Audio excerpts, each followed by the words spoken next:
साखर कारखान्यांनी ऊस बिले जमा करण्यास सुरुवात केली आहे। सोनहिरा आणि क्रांती साखर कारखान्यांनी एफआरपी ऐवजी 3,300 रुपये प्रति टन शेतकऱ्यांच्या खात्यावर जमा केले। शुगर केन कंट्रोल ऑर्डर 1966 कायद्याचा भंग केल्याची तक्रार स्वाभिमानी शेतकरी संघटनेने प्रादेशिक सहसंचालक साखर यांच्याकडे केली होती। याबाबतची दखल घेत दोन्ही साखर कारखान्यांना एकरकमी एफआरपी देण्याचे आदेश प्रादेशिक सहसंचालक साखर संगीता डोंगरे यांनी दिलेत। जिल्ह्यात 1 नोव्हेंबरपासून साखर कारखाने सुरू झाले। 2 ते 3 कारखाने वगळता अद्याप एकही साखर कारखान्याने गाळप केलेल्या ऊसाचे बिल संबंधित शेतकऱ्यांच्या खात्यावर शुगर केन कंट्रोल ऑर्डर 1966 नुसार तसेच एकरकमी एफआरपी जमा केलेली नसल्याबाबतची तक्रार स्वाभिमानी शेतकरी संघटनेचे संदीप राजोबा यांनी साखर आयुक्तांकडे केली होती। सोनिरा कारखान्याने 3,463 रुपये 14 पैसे आणि क्रांती कारखान्याचे 3,367 रुपये 53 पैसे एफआरपी असताना या दोन्ही कारखान्यांनी 3,300 प्रमाणे शेतकऱ्यांच्या खात्यावरती ऊसाची बिले जमा केली आहेत। उच्च न्यायालयाने एकरकमी एफआरपी देण्याच्या आदेशाचा अपमान केलाय। कारखान्याचे चेअरमन, कार्यकारी संचालक आणि संचालक मंडळ यांच्यावरती फौजदारी गुन्हे दाखल करण्याची मागणी करण्यात आली होती।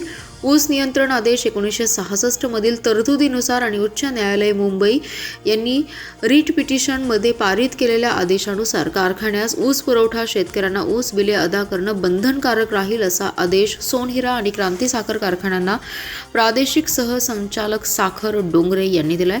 जिल्ह्यात साखर कारखाने सुरू झाल्यापासून स्वाभिमानी शेतकरी संघटना एकरकमी एफआरपीसाठी लढत आहे। काही कारखान्यांनी 3 टप्प्यात ती रक्कम देण्याचा घाट घातला होता। याला विरोध पुन्हा केलेला आहे।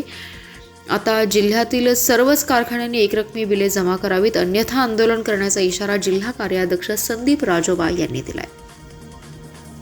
सांगली जिल्ह्यातील साखर कारखाने 1 नोव्हेंबरपासून सुरू झाले आहेत। जवळपास 1.5 महिना उलटला। 2-3 साखर कारखाने वगळता अद्याप एकाही साखर कारखान्याने शेतकऱ्याच्या खात्यावरती तुटून गेलेल्या ऊसाचे पैसे अद्यापही जमा केलेले नाहीत। खऱ्या अर्थानं जिल्ह्यातील 2 साखर कारखान्यांनी एकरकमी एफआरपी प्रमाणे पैसे जमा केलेत। सर्वच कारखान्यांनी 3500 रुपये देण्याचं जाहीर केले। 3500 रुपये सोडा, परंतु सांगली जिल्ह्यातील सोनिरा साखर कारखाना व क्रांती साखर कारखाना यांनी तर एफआरपीचीच मोडतोड केली आहे। सोनिरा साखर कारखान्याची एफआरपी 3463 रुपये 14 पैसे आहे व क्रांती कारखान्याची एफआरपी ही 3367 रुपये 59 पैसे आहे। म्हणजे जवळपास या कारखान्यांनी एफआरपीपेक्षा 150 ते 200 रुपये कमी दिलेले आहे। म्हणून आम्ही प्रादेशिक सहसंचालक साखर कोल्हापूर यांच्याकडे 9 तारखेला रितसर तक्रार केली होती।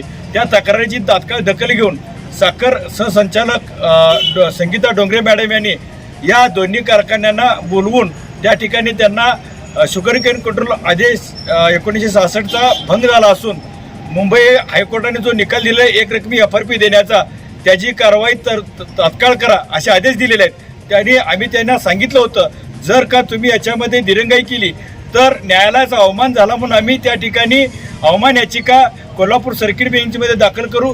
तसंच या कारखान्याने शुगर केन कंट्रोलचा भंग केल्यामुळे साखर कारखान्याचे चेअरमन असतील, कार्यकारी संचालक असतील यांच्यावरील फौजदारी गुन्हे दाखल करा व आरआरसी अंतर्गत कारवाई करून व्याजासहित आमचे ऊसाचे पैसे मिळवून द्या अशी त्यांना विनंती केली होती आणि त्याची दखल घेऊन त्यांनी आम्हाला न्याय देण्याचा प्रयत्न केलेला आहे।